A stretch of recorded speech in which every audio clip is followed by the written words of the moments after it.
Visión País. Este programa es presentado por la Universidad Politécnica y Artística del Paraguay, UPAP. Transforma tus sueños en hechos con el auspicio de la Universidad Nacional de Pilar.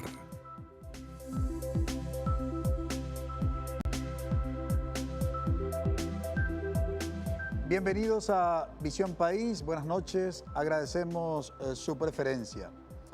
La historia de la humanidad se ha caracterizado en su proceso de desarrollo por tratar de comprender muchas de las cuestiones y de los fenómenos humanos apoyándose en el mito. Y la política como parte de la cultura de la humanidad no está exenta justamente de ciertas explicaciones mitológicas. ¿Qué es lo que aporta el mito a la política? Y si queremos ser bien precisos y puntuales, ¿qué es lo que aporta la cultura política, el mito, perdón, a la cultura política? Y aporta símbolos, rituales, signos, etc. Y probablemente si nos preguntamos cuáles son las características de la cultura política paraguaya desde la perspectiva de los mitos, hay muchas cuestiones que podríamos describir y explicar sustentándonos en los mitos.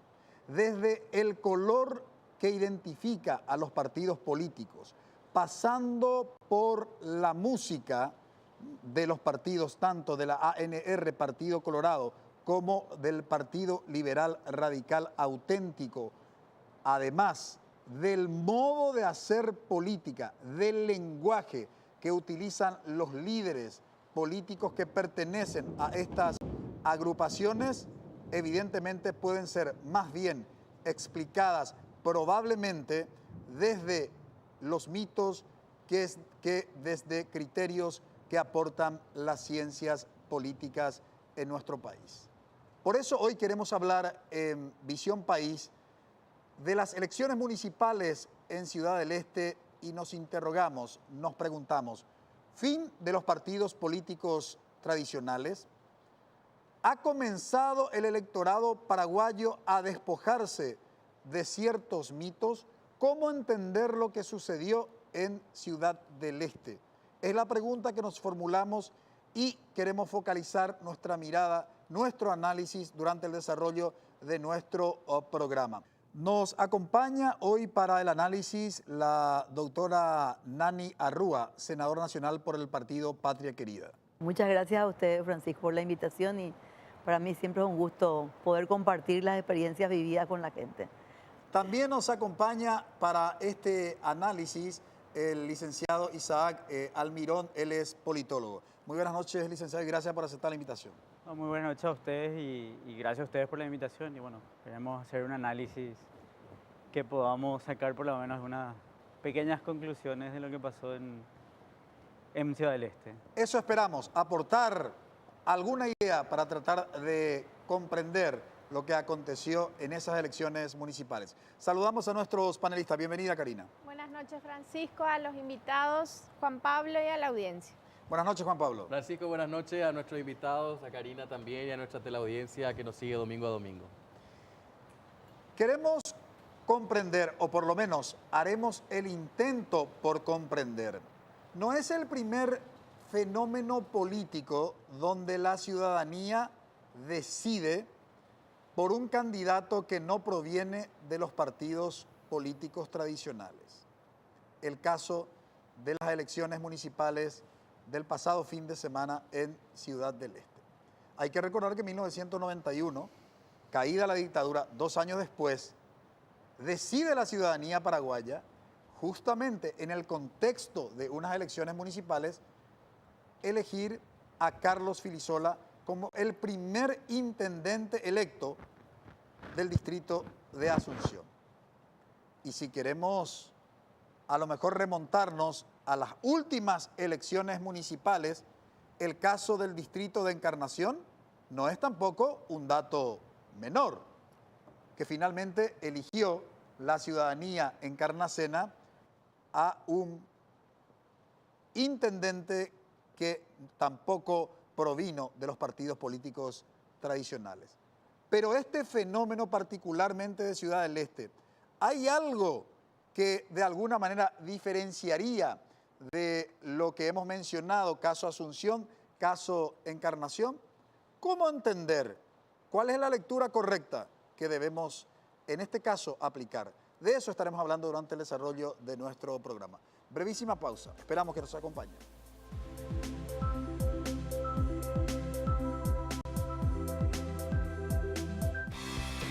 Porque decidiste cambiar y mejorar. Elegiste ser quien siempre te propusiste. Tu fortaleza es la confianza. Y esa confianza te llevó a que ahora te llamen abogada. Transforma tus sueños en hechos. UPAP, hacemos.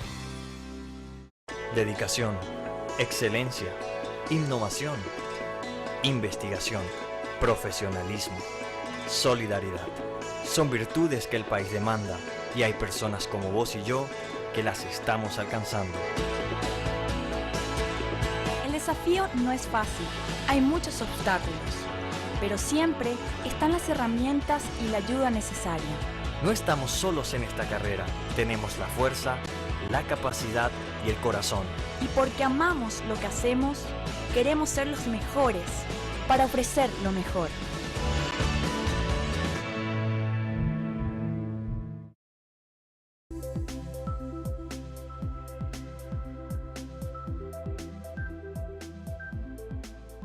¿Cómo debemos entender los resultados de las elecciones municipales en Ciudad del Este?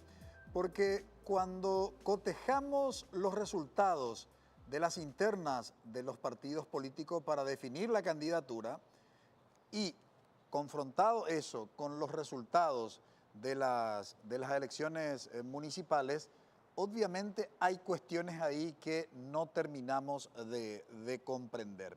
Y para poder contextualizar y antes de formular la pregunta a nuestros invitados, les recordamos que en los candidatos a intendente fueron en total 5 postulantes: Wilberto Cabañas por la Asociación Nacional Republicana Partido Colorado, Teddy Mercado por el Partido Liberal Radical Auténtico, Raimunda Robles Torres, que apareció en la boleta, por lo visto es más conocida como Ñarreina, porque en la boleta decía Ñarreina por el Partido Frente Amplio, Lilian Canale del Partido de la Juventud y Miguel Prieto del Movimiento Conciencia Democrática del Este. Reitero, 5 postulantes.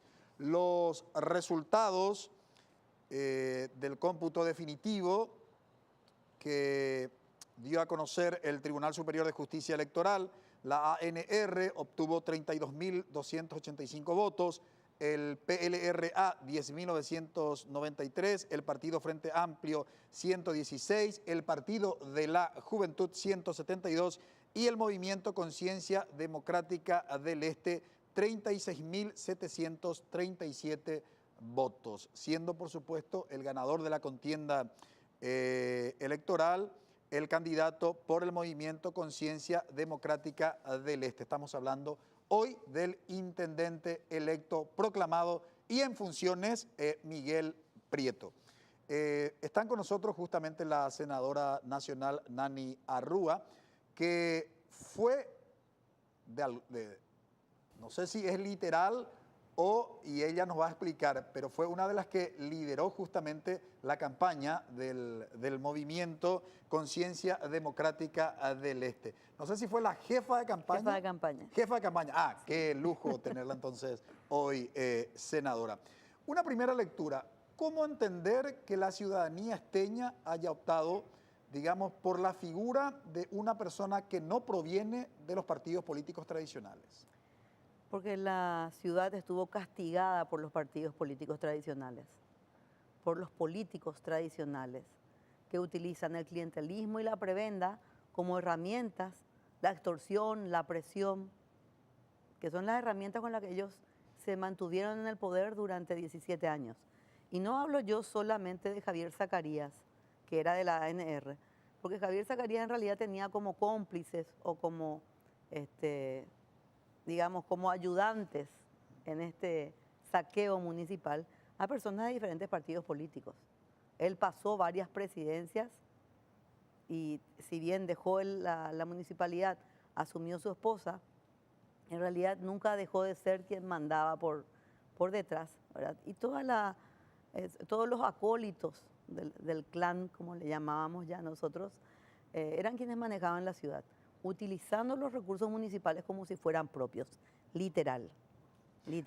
Ahora, ¿cómo entender, Isaac, desde la perspectiva de la cultura política paraguaya, caracterizada por los analistas como prebendaria, clientelista, nepotista, donde la historia de las elecciones en Paraguay nos demuestran que la estructura suele ser determinante, no solamente importante, sino determinante para ganar las elecciones?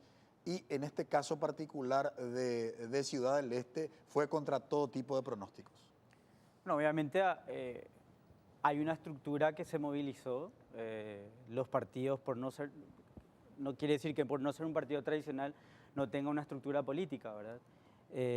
Y yo creo que en ese sentido sí hay una estructura que se movilizó y que movilizó a los votantes, pero también no deja de ser emblemática, bueno, lo que decía también la senadora, que creo que hay un descontento y ese descontento se movilizó. Ahora, también es muy importante hablar de la desmovilización que hubo en estas elecciones, ¿no? O sea, porque hay una diferencia de casi un 10% en la participación, menor a la última, entonces también hay que hablar de esa desmovilización, que podría ser también el resultado, digamos, de la derrota del Partido Colorado con una diferencia de unos 4.000 votos, ¿no? En relación a Miguel Prieto, y en relación a las últimas elecciones, claro, o sea, hubo también esa diferencia de 4.000 votos, ¿no? De casi 8.000 votos desmovilizados, digamos, 8.000 personas desmovilizadas. O sea, yo creo que hay que ver también esa parte, ¿no? Y ahí sí es interesante analizar la crisis interna por la que todavía sigue pasando el Partido Colorado, ya que lleva ya desde hace casi 7 años, ¿no? Ahora, sin lugar a dudas, coincido contigo, Isaac, que obviamente cualquier candidato debe tener estructura, porque si no es imposible, digamos, entrar a competir en una jornada electoral. Pero también tenemos que sí, digamos, destacar que hay diferencias entre estructura, digamos, de un movimiento determinado y estructura de un partido en función de gobierno. Llamarla estructura económica o llamar estructura en términos logísticos, ¿verdad? O sea, digo, quiero acotar eso, quiero volver en tu segunda intervención sobre ese tema, porque me parece que esos fueron, reitero, datos determinantes que siempre permite de alguna manera a los partidos tradicionales sacar algún tipo de beneficio. Por eso quiero entender este fenómeno de Ciudad del Este.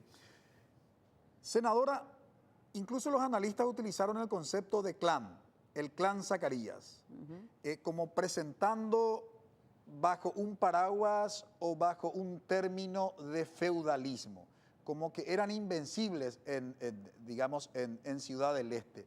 Lógicamente no hubo un candidato, si vamos a respetar el término de clan, no hubo un candidato del clan, del zacaríismo propiamente. Mi pregunta puntual: ese enfrentamiento entre el interno del Partido Colorado, digamos, del cartismo, y dentro del cartismo, en el caso particular del Este, el zacaríismo, respecto de su enfrentamiento con Añetete, ¿contribuyó en la decisión de la ciudadanía esteña o hay otros factores mucho más importantes? Más bien lo que contribuyó fue el abrazo republicano que se dieron, porque la ciudadanía esteña está absolutamente rechazando todo lo que tenga relación. Imagínate, Francisco, una ciudad secuestrada durante 17 años, donde no solamente lo relacionado al municipio estaba en poder de esta gente, sino la fiscalía, porque en la fiscalía trabajan fiscales cuyos esposos o esposas están en la municipalidad o en la gobernación, que también fue copada por ellos. En los juzgados, actuarios judiciales, jueces, miembros del tribunal y la justicia electoral de manera muy especial, donde el presidente o quien mayor poder tenía a veces, porque la presidencia se va turnando, ¿verdad? Pero quien realmente ejercía el cargo de líder en el tribunal electoral es Francisco Zacarías Cubilla, primo hermano de Javier. Entonces, ellos tenían realmente copado todo. Y después hablemos aduana, INDER, todas las instituciones públicas, la Policía Nacional, que respetaban las órdenes que daba Javier Zacarías y no, inclusive sus comandantes, ¿verdad? Javier tuvo la capacidad de destituir policías varias veces. Nosotros, hubo un caso de Godoy Elí, que era un comisario muy querido allá, que hizo un excelente trabajo en la parte de seguridad y que acompañaba, porque Ciudad del Este tiene manifestaciones hace años. Este grupo social que impulsó la candidatura de Miguel Prieto, en realidad es un movimiento ciudadano que está integrado por personas de todos los sectores políticos, de todos los partidos y de todos los sectores políticos y de un gran sector independiente. Y sobre todo lo que consiguió Miguel, o sea, el grupo ya existía, lo que consiguió Miguel liderando de cierta forma la intervención y la destitución y manteniéndose firme en momentos determinantes, respondiendo a lo que la gente esperaba de él. Lo que logró él fue posicionarse como un líder emergente que tenía suficiente carácter como para aguantar y hacer lo que la gente quería. Con ese impulso juvenil, con toda la fuerza, e inclusive medio temerario por momentos, ¿verdad? Pero siempre muy centrado en su lucha y con conceptos muy claros de que él lo que tiene que hacer es combatir la corrupción, que es lo que todos odiamos en Ciudad del Este, y darle transparencia al municipio.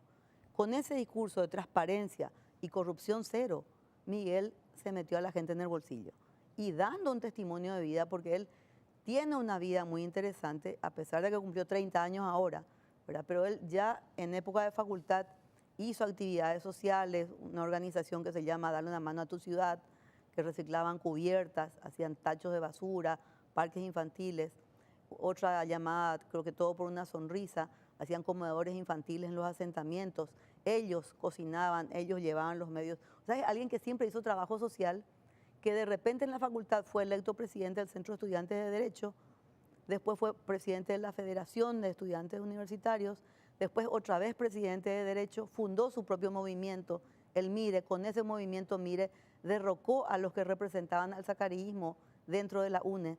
O sea, tiene una historia de lucha gremial y una historia de trabajo social.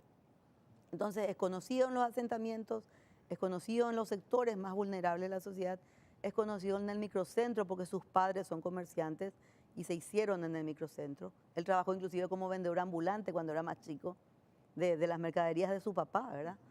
Entonces, es un chico con una vida interesante, muy dinámico, abogado y comerciante. Consiguió entonces liderar esto y convertirse de repente en quien podía guiarlos a todos y despertarles sobre todo a los jóvenes. Todos los millennials estuvieron haciendo campaña en Ciudad del Este. Nos decían, los jóvenes no votan, allí tienen el resultado. Ahora, Isaac, retomando algunos elementos de tu primera intervención, no llegó la oposición a la unidad, ¿verdad? Porque finalmente el partido tradicional, por lo menos en términos de afiliación, es bastante significativa. Está por detrás del Partido Colorado, me estoy refiriendo a la figura del PLRA. Finalmente no se logró una alianza. Y esto ya es casi una cuestión histórica. Imagínense si no se puede lograr una alianza en un distrito bastante conflictivo y donde cuando uno hace un análisis de las críticas que hacen los distintos líderes políticos, todos coinciden, pero cuando se tiene que construir acuerdos y consensos, se ve bastante difícil lograr aquello. ¿Qué explica esta situación, Isaac? Bueno, yo creo que es fundamental primero que los consensos se construyan en base a acuerdos programáticos, ¿no? Hacer consenso solamente por derrocar a un partido político tiene sus costos, ¿no? O sea, porque además ahí el problema pasa justamente por esa estructura política que sostiene al liderazgo que gana las elecciones en ese caso, ¿no? El caso clarísimo del gobierno de Lugo, ¿no? Por ejemplo. En este caso yo creo que cada uno tuvo su opción. El Partido Liberal ciertamente, al parecer, nunca tuvo como un interés especial en Ciudad del Este. En las últimas elecciones sí fue creciendo, ¿no? O sea, entonces yo creo que seguía con ese interés de Ciudad del Este. Ahora, se nota, hablando de la estructura política, que una parte importante de esa estructura política del Partido Liberal terminó moviéndose por el candidato Miguel Prieto y no por el candidato liberal. Yo creo que ese acuerdo no se da por ese interés que el Partido Liberal iba teniendo en las últimas elecciones, ¿no? Y eso se nota en el crecimiento electoral de las últimas elecciones. Yo creería que va por ahí, ¿no? O sea, no tanto de un acuerdo, de una pelea que hay interna, porque yo creo que sí hay entendimientos, tanto a nivel nacional como a nivel local, pero sí creo que había un interés del Partido Liberal por ir creciendo en Ciudad del Este, ¿no? Y obviamente la estrategia no le funcionó, ¿no? Por eso también hay una disminución importante de votos en su candidato específico, ¿no? Volveremos sobre ese tema a la vuelta de la pausa, pero en Visión País venimos insistiendo respecto de la importancia del conocimiento en lo que hace a la formulación de las políticas públicas y ni hablar de su implementación. Por eso, la Escuela de Gobierno y Políticas Públicas Norberto Bobbio ofrece diplomados reconocidos por resolución del Ministerio de Educación y Ciencias. Uno de los diplomados se titula Historia de la Educación Paraguaya, que está a cargo de un prestigioso historiador, el licenciado David Velázquez Seifergel. Otro diplomado que ofrece esta escuela es el de Didáctica Universitaria para todos aquellos que están ejerciendo la docencia en este nivel educativo y aún no cumplieron con el requisito legal. Este diplomado está a cargo de la profesora doctora Natalia Coppola, docente de la Universidad de Buenos Aires, y del profesor doctor Francisco Jiménez. Hoy se habla mucho de la importancia de las neurociencias, por eso la Escuela Norberto Bobbio también ofrece el diplomado en estimulación oportuna desde el enfoque de las neurociencias. Está a cargo de la prestigiosa magíster María Asunción Cabral Mendoza. Y últimamente todos los ciudadanos paraguayos nos volvimos expertos en derecho constitucional sin haber hecho ningún curso. Por eso hoy existe la posibilidad de realizar un diplomado en derecho constitucional que está gestionando la Escuela de Gobierno y Políticas Públicas Norberto Bobbio. Este diplomado en derecho constitucional estará a cargo del profesor doctor Juan Carlos Mendonca Bonet.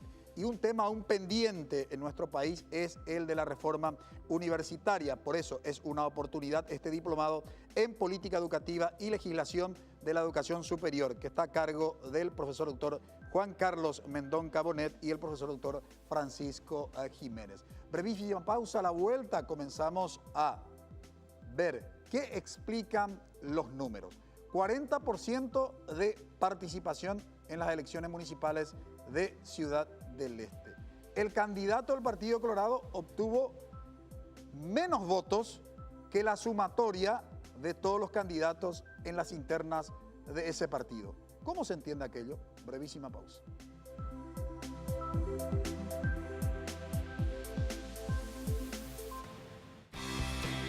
Porque decidiste cambiar y mejorar. Elegiste ser quien siempre te propusiste. Tu fortaleza es la confianza. Y esa confianza te llevó a que ahora te llamen doctora.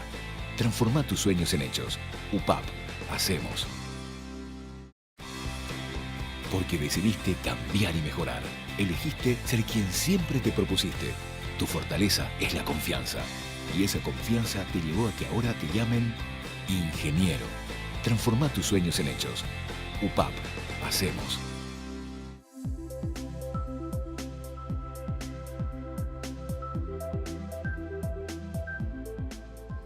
Si hay algo que tenemos que felicitar desde Visión País es que no generó ningún tipo de dudas la jornada electoral en las elecciones municipales del distrito de Ciudad del Este. Y hay que recordar que el Tribunal Electoral estuvo conformado por la doctora Miriam Cristaldo en su carácter de presidenta, el doctor Godofredo Fleitas en el de la vicepresidencia y el del doctor José María Salinas como miembro vocal. Creo que este no es un dato menor, sobre todo si consideramos las últimas elecciones generales, donde hubo bastante duda acerca del trabajo del Tribunal Superior de Justicia Electoral. Creo que no es un dato menor porque los candidatos finalmente todos aceptaron sin mayores inconvenientes los resultados. ¿Cómo entender, Karina, lo que aconteció en Ciudad del Este, sobre todo desde la perspectiva de la cultura política paraguaya? Bueno, en primer lugar creo y coincido con nuestros invitados en términos del mensaje de la ciudadanía, pero más que colocarlo frente a la entidad abstracta del partido tradicional, yo diría de una generación dirigencial que no está entendiendo los mensajes que está transmitiendo la ciudadanía, ¿verdad? O sea, quizás los partidos en sí como modelo organizativo no sean en realidad el problema, sino una generación de políticos que están liderando estos procesos, que no están comprendiendo un nuevo tiempo, un nuevo mensaje y una nueva exigencia por parte de la ciudadanía de superar viejas prácticas, ¿verdad? Creo que también en eso hay que hacer hincapié en la juventud del candidato, en la juventud del intendente. Ese es un mensaje, ¿verdad? Un mensaje de que hay un paso hacia adelante en una renovación que no siempre tiene cabida por parte de las dirigencias actuales de los partidos tradicionales. Tenemos juventudes que están clamando ocupar espacios y que sin embargo el peso del tradicionalismo no se los deja ocupar. Juan Pablo. Yo en realidad estaba escuchando muy atentamente a nuestros invitados y me pareció interesante la referencia que hizo justamente la senadora, un poco de la historia de vida. Y hablábamos nosotros fuera de micrófono hoy con Isaac también, un poco que vivimos tiempos de las personas y no de los partidos ni de las estructuras como tal. Es un muchacho joven, justamente con una capacidad de liderazgo, como ya nos mencionaba la senadora, con un arraigo en el mundo comercial que es muy fuerte, eso en la zona del Alto Paraná, con vínculos también en el ámbito de la política que fue construyendo durante el tiempo, pero que me interpela justamente a ver este ejemplo en particular que se dio en Ciudad del Este sobre el concepto de la figura. O sea, vemos un Payo, vemos una Katia González, vemos ahora a este Miguel Prieto, vimos en su momento a Quelembú que se vendió, ¿no? Y que lastimosamente los videos que vemos en las redes sociales es la demostración de cómo termina un político vendiendo sus ideales, que es una cuestión terrible y lamentable, cómo puede terminar una persona en este caso en particular. Pero quiero poner hincapié en esta primera intervención, Francisco, en el tema de tener también una cuota de duda. O sea, yo en lo particular creo que también estos ejemplos tenemos que mirar con mucha cautela.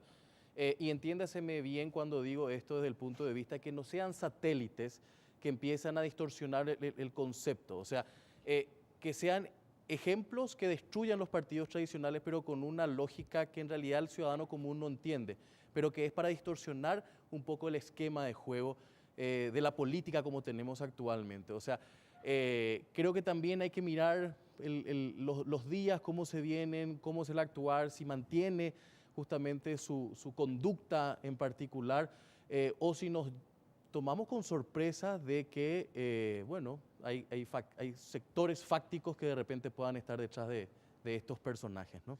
Ahora, es importante acotar que nosotros, los que hacemos Visión País, estamos plenamente convencidos que la democracia solo es factible a través del sistema de partidos, ¿no?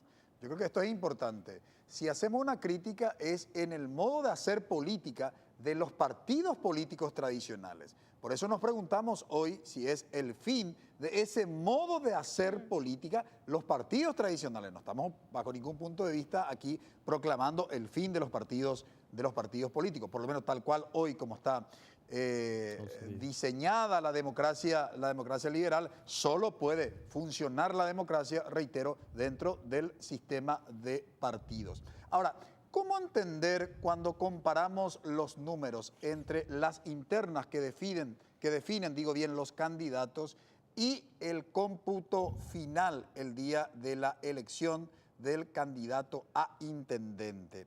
Porque en el caso particular, sobre todo de la ANR, en las internas, según los datos consolidados, si sumamos los votos obtenidos por todos los candidatos de la ANR en su interna, llegaron a 36.931 votos, ¿no? El movimiento Conciencia Democrática del Este, el intendente Miguel Prieto, pudo capitalizar para su elección 36.737 votos, por debajo del total que la ANR consiguió en sus internas, según los resultados, pero qué mejor que trasladar esta pregunta a la jefa de campaña del Movimiento Conciencia Democrática del Este, la senadora Arrúa, para entender estos números. Yo creo que cargan las urnas. Que soy tajante, ¿verdad? Lo mismo pienso respecto a lo que sucedió con las internas liberales, porque yo recuerdo, nosotros hicimos la interna también porque es un proceso por el que tenés que pasar para legitimar la candidatura. Y nosotros, en el caso de, yo soy del partido Patria Querida, estaban también personas de Cruzada Nacional, que es un partido en formación, gente del Frente Guazú, que es una concertación, personas del PDP, personas de partidos más pequeños, ¿verdad? Y nosotros obviamente no firmamos la propuesta como proponente de la candidatura de Miguel, sino la gente que forma su movimiento con el cual él había llegado luego a la Junta, porque él fue electo por un movimiento independiente, miembro del concejal distrital, ¿verdad? Votaron 86 personas en la interna. Entonces nos decían sus 86 votos. Pero fue real, fue sincero, no mentimos. Vinieron 86 personas a legitimar, un voto bastaba para legitimar su candidatura. Esos 86 son los que estaban en la organización. No se le buscó a nadie, ni siquiera se hizo mucha propaganda. La gente que estuvo como proponente de la candidatura de Miguel, probablemente muchos ni se enteraron que ese día se hacía interna, porque nosotros, cuando tenés un movimiento político, no entras no te entra, digamos, en la lógica que vos tengas una interna de la cual es necesario participar. No, vos le proponés la candidatura, firmás, ese es tu compromiso. Irte a la interna ya no forma parte, digamos, de tu lógica, porque no es como una interna real en un partido donde hay varios candidatos. Eso mismo suele pasarnos a nosotros con el partido Patria Querida, que normalmente tenemos candidaturas de consenso. No tenemos muchos participantes en nuestras internas. De hecho, tampoco tenemos muchos afiliados nosotros, pero tenemos muchos más votos en las generales de la gente que vota en una interna. Bueno, acá nosotros no cargamos ni un solo voto. Fueron 86. Teddy tuvo 9.000 y algo supuestamente. Según lo que nosotros nos decían, eso no podía ser porque estaba vacío el colegio electoral. Y en el otro caso, Liliana Guinagalde había hecho denuncias de que le cargaron las urnas para que gane Wilberto Cabañas, ¿verdad? Que ya no sé yo qué pasó, si se hizo o no algún tipo de trámite respecto a eso. Pero yo creo que cargan las urnas, no son sinceros. Y bueno, cuando llegas a las generales te encontrás con este resultado. Y respecto al 2015, el candidato liberal tuvo muchos votos porque era fruto de una concertación. Los otros partidos políticos lo habíamos apoyado a Óscar González Drakeford. Inclusive, yo fui jefa de campaña de Óscar González Drakeford por la concertación. Y también había un jefe de campaña que era liberal. Y trabajábamos de manera conjunta apoyando un grupo, una coalición que apoyaba de partidos y de movimientos opositores que apoyaban al candidato liberal. Y él tuvo creo que 32.000 votos más o menos. Y nosotros estamos seguros que aquella vez el resultado fue de Óscar ganador. Se cargaron las urnas a favor de Sandra, se cambiaron actas. O sea, hicimos un montón de denuncias que por supuesto no tuvieron ningún resultado favorable a nosotros, ¿verdad? Ahora, Isaac, generalmente se cree que la unidad se da por añadidura cuando los líderes de los movimientos internos de un partido se abrazan, como en el caso de la ANR, Partido Colorado, el histórico concepto del abrazo republicano, ¿verdad?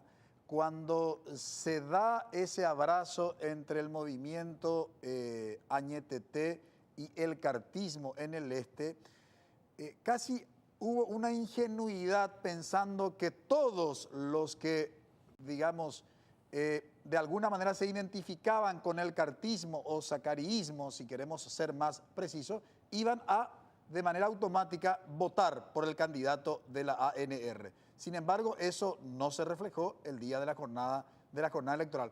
Pero, ¿por qué se plantea de esa manera que siempre se hace un marketing político del abrazo, de las reuniones, digamos, de los líderes, como si la ciudadanía, me parece a mí que se subestima la ciudadanía, ¿verdad? Tengo que ser muy claro en esto, se subestima. Que con ese mensaje como si existiera una unidad total con el que desaparece todo tipo de diferencia. Pero ¿cómo entender desde las ciencias políticas ese fenómeno en Paraguay? Yo creo que en el Partido Colorado históricamente, la historia política desde el inicio del Partido Colorado hasta hoy, siempre hubo un enfrentamiento entre dos modelos políticos, ¿no? O sea, entre un modelo que mantenía el tradicionalismo político, ¿no? Con una legitimidad política, una forma de unir entre, o sea, una forma de entender la política en el sentido de que el ciudadano entendía la política al partido como un espacio donde le defendía y le solucionaba los problemas privados. Y hay un modelo siempre como más modernizador, ¿no? Dentro del Partido Colorado. O sea, siempre hay ese enfrentamiento entre ambos modelos, entre un modelo muy tradicional y un modelo modernizador. Y yo creo que ese enfrentamiento siempre fue, para decirlo en términos más coloquiales, a muerte, ¿no? O sea, siempre. Y yo creo que esta vez no está siendo diferente a lo que fue en la historia, ¿no?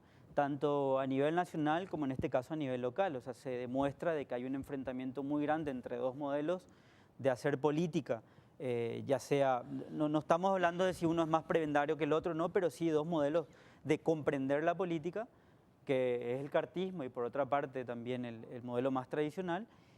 Y ese modelo tiene sus consecuencias. Yo creo que esta puede ser una consecuencia más, ¿no? O sea, el hecho de que haya habido una gran desmovilización del Partido Colorado, entonces ese abrazo, ese supuesto abrazo, no se traslada al final en votos, ¿verdad? Porque también hay una desmovilización de su propia estructura. ¿Se puede traspolar, se puede proyectar la experiencia de Ciudad del Este respecto de lo que podría acontecer en las elecciones municipales del 2020 primero y en las elecciones generales del 2023? De eso lo haremos a la vuelta de la pausa, no sin antes recomendarles los cursos de diplomado de la Escuela de Gobierno Norberto Bobbio en Historia de la Educación Paraguaya, Didáctica Universitaria, Estimulación Oportuna desde el enfoque de las neurociencias, Derecho Constitucional y Política Educativa y Legislación de la Educación Superior. Interesados pueden llamar para mayores informaciones al 0981-256-726. Brevísima pausa.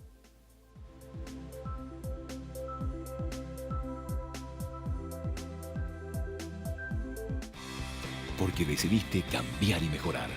Elegiste ser quien siempre te propusiste. Tu fortaleza es la confianza. Y esa confianza te llevó a que ahora te llamen licenciada. Transforma tus sueños en hechos. UPAP. Hacemos. Porque decidiste cambiar y mejorar. Elegiste ser quien siempre te propusiste. Tu fortaleza es la confianza. Y esa confianza te llevó a que ahora te llamen abogada. Transforma tus sueños en hechos. UPAP. Hacemos.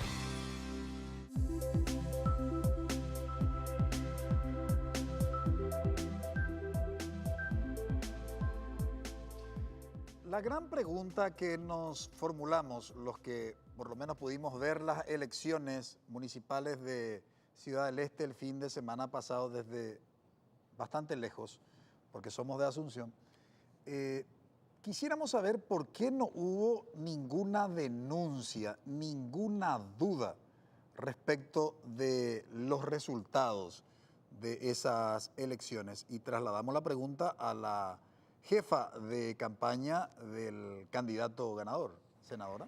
Tuvimos un control electoral muy bueno, Francisco. Y todos, de hecho, todos los principales partidos que tenían, o sea, las principales candidaturas, mejor dicho, tenían sus representantes en las mesas. Había veedores, había apoderados. Esta vez se organizó muy bien la Junta Cívica. Yo tengo que felicitar el trabajo que hicieron los miembros del Tribunal Electoral, que nos dio, de hecho, mucha tranquilidad que los tres sean de lugares diferentes, o sea, que de diferentes lugares y que no sean de Ciudad del Este. No estaban bajo la influencia del clan, ¿verdad? Eran gente nueva. Aparte de eso, la Junta Cívica nombró delegados cada 10 mesas. Entonces, cada delegado se encargaba de instalar 10 mesas y de controlar, apoyar esas 10 mesas, además de los apoderados que tenían todos los partidos que estaban de las diferentes candidaturas.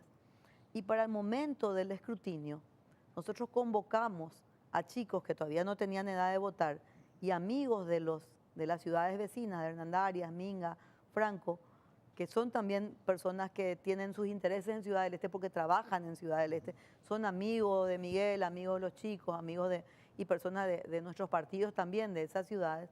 Ellos vinieron, también entraron en los colegios electorales y había una persona frente a cada mesa filmando el momento del escrutinio y del conteo de votos, transmitiendo en vivo en sus respectivos perfiles.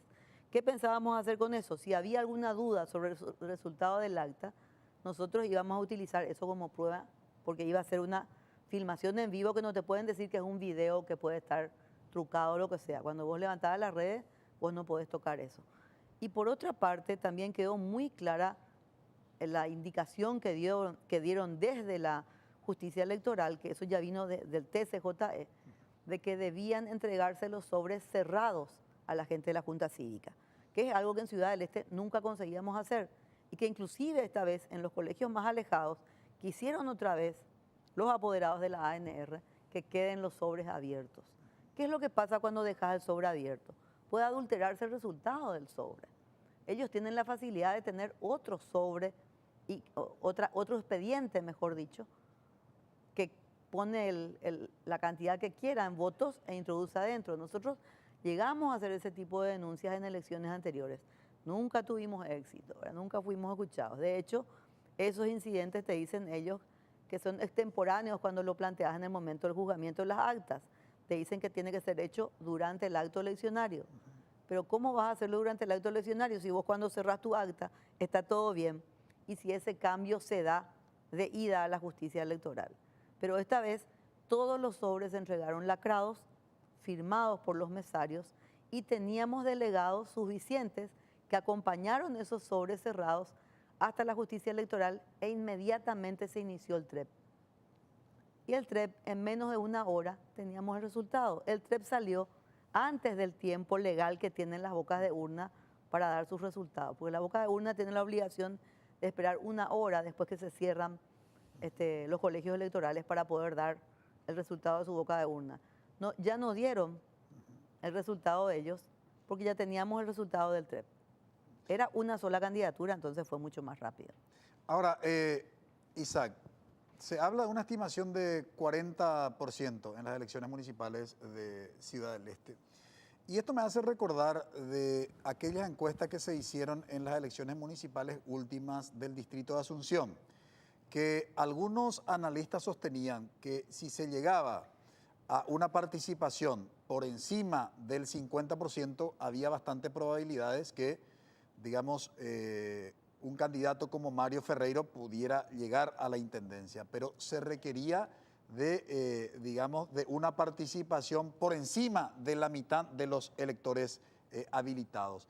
En el caso de Ciudad del Este, incluso con una baja participación, digamos, surge un liderazgo, insisto con esto, que no proviene de los partidos tradicionales. Entonces, quiero entender, se supone que cuanto mayor participación hay, mayores son las probabilidades de que un candidato por fuera de los partidos tradicionales llegue a ser el ganador de una contienda electoral, por esto que decíamos, porque la estructura, digamos, tiene bastante experiencia en el manejo de su estructura los partidos tradicionales.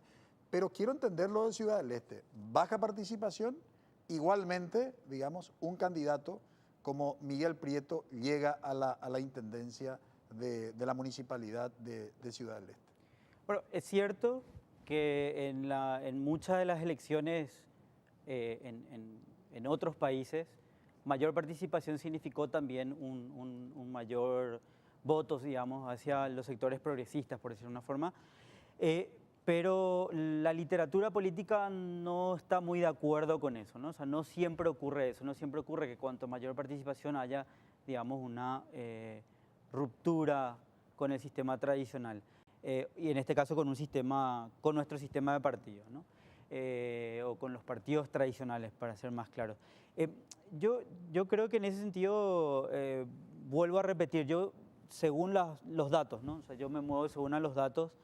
hubo una muy baja participación, o sea, hubo una baja participación en relación a las elecciones anteriores. Por lo tanto, podría ser, yo creo en esa hipótesis de que hubo una desmovilización y por eso también pudo existir, digamos, la victoria de un candidato opositor al partido tradicional. Perdón que te interrumpa, Isaac. Sí. ¿Esa desmovilización liderada por algún sector, crees?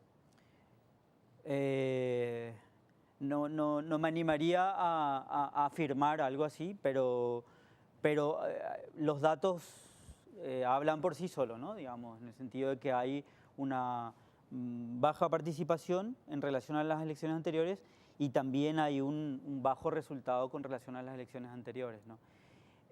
Ahora bien, eso también debe traducirse en una no advertencia, sino que también en un llamado de atención a los partidos no tradicionales, ¿no?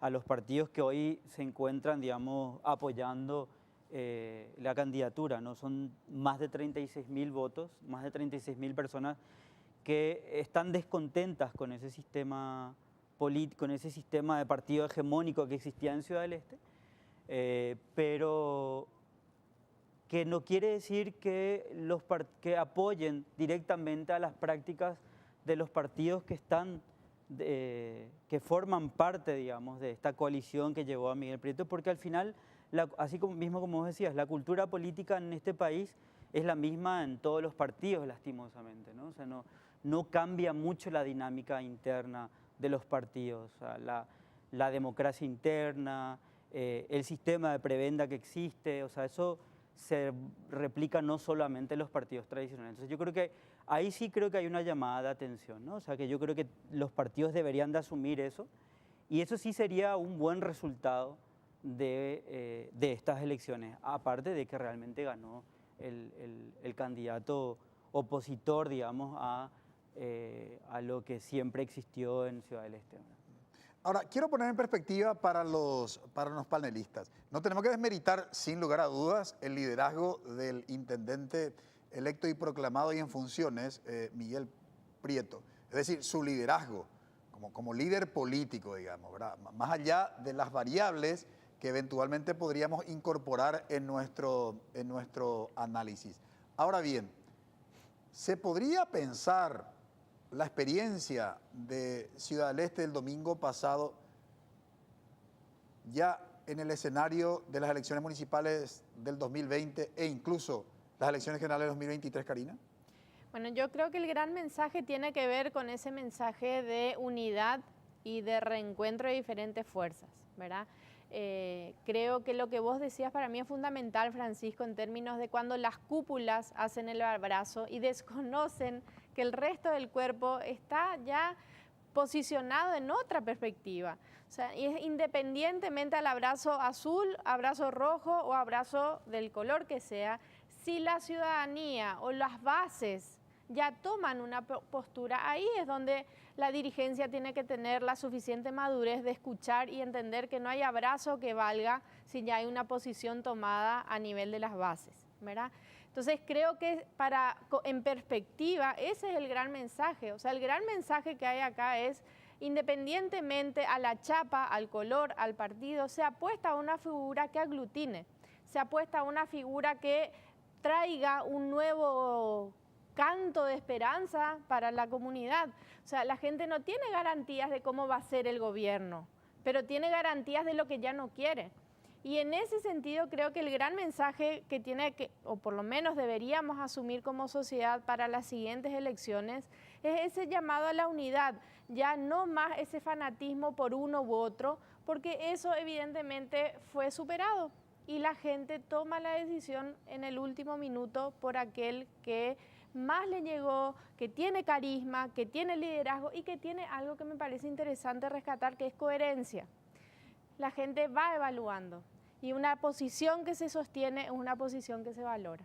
Juan Pablo. Sí, yo comparto también eso último que decía Karina y ojalá que también sea la referencia de las personas que quieren tirarse a la arena política, pero con un discurso genuino. Yo creo que también una cuestión a analizar en el programa de hoy, Francisco, es los viejos esquemas de las instituciones que se mantienen regidas bajo el las antiguas formas de manejo a lo que significa la estructura de los partidos tradicionales. Entonces, estos candidatos, como el caso de Miguel, va a encontrarse con situaciones bastante complejas al interior también de esas instituciones como tal. Entonces, hay que ver cómo justamente puede llegar a traducir esta nueva forma de política en viejos esquemas de política. Esquemas prebendarios, esquemas clientelares, esquemas donde la transparencia, como decía la senadora, debe ser la hoja de ruta y las nuevas tecnologías deben ayudar justamente a sanear ese viejo esquema dentro de esas estructuras tradicionales.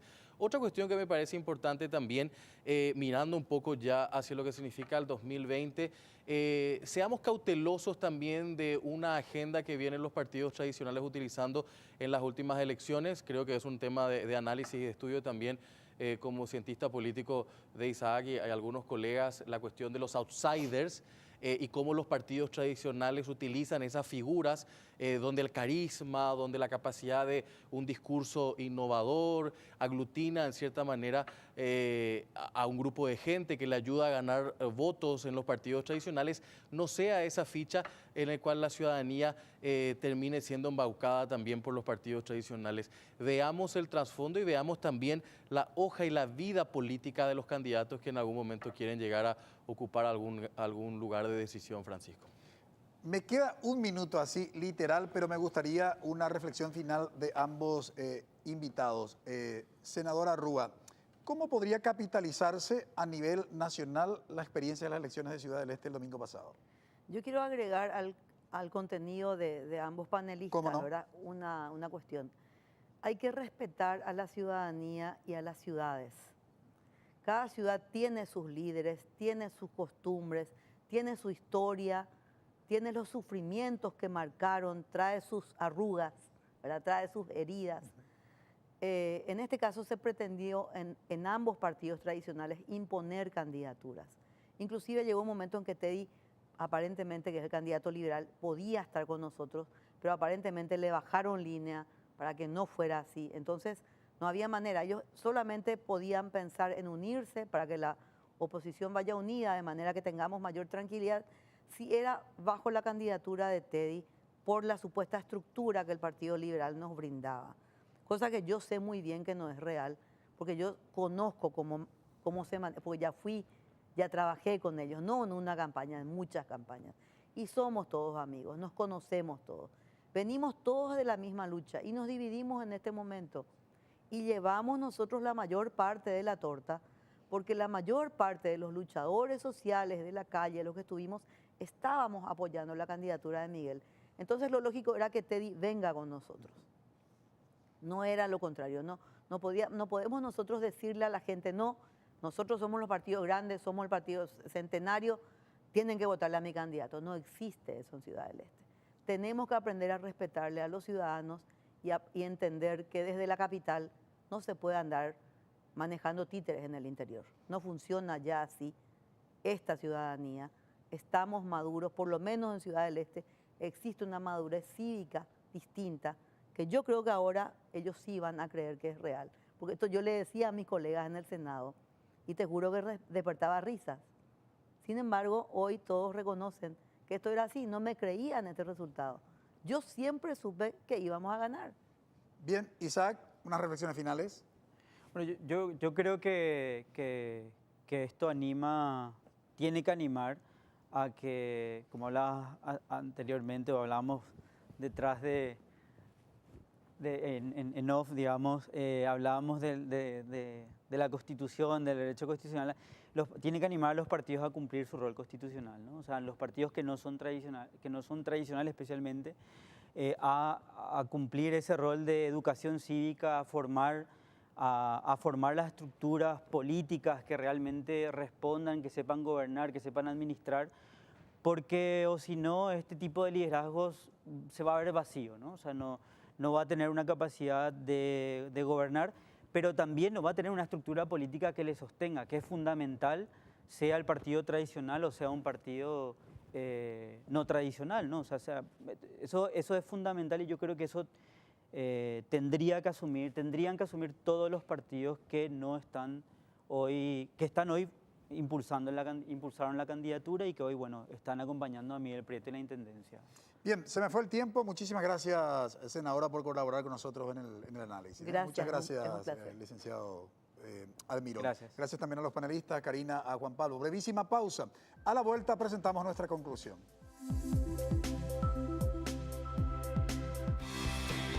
Porque decidiste cambiar y mejorar. Elegiste ser quien siempre te propusiste. Tu fortaleza es la confianza. Y esa confianza te llevó a que ahora te llamen arquitecto. Transforma tus sueños en hechos. UPAP. Hacemos. Dedicación, excelencia, innovación, investigación, profesionalismo, solidaridad.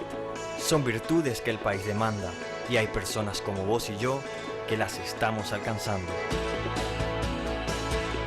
El desafío no es fácil, hay muchos obstáculos, pero siempre están las herramientas y la ayuda necesaria. No estamos solos en esta carrera, tenemos la fuerza, la capacidad y el corazón. Y porque amamos lo que hacemos, queremos ser los mejores para ofrecer lo mejor.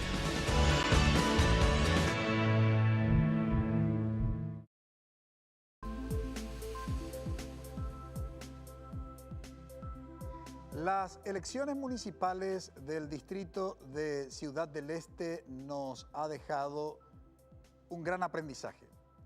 En primer lugar, que la ciudadanía ha despertado y exige a los partidos políticos tradicionales otro modo de hacer política. Ya no podemos seguir con aquellas caracterizaciones de nuestra cultura política criolla, del prebendarismo, del clientelismo y de tenerle atrapados a los afiliados de los partidos tradicionales. La ciudadanía exige que los partidos sean los medios, sean los mecanismos a través de los cuales se dé respuesta a las demandas ciudadanas. Si de esto no toman nota los partidos políticos tradicionales, probablemente les queda muy poco tiempo en las contiendas electorales que se vienen en los próximos años. Elecciones municipales en el 2020 y elecciones generales en el 2023. Hoy la ciudadanía paraguaya ha despertado y en su despierto exige que los partidos respondan a sus necesidades. Agradecemos su preferencia, que todos tengan un buen inicio de semana. Buenas noches.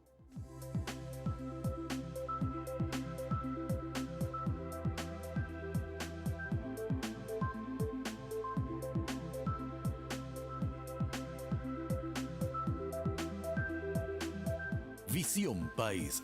Este programa fue presentado por la Universidad Politécnica y Artística del Paraguay, UPAP. Transforma tus sueños en hechos con el auspicio de la Universidad Nacional de Pilar.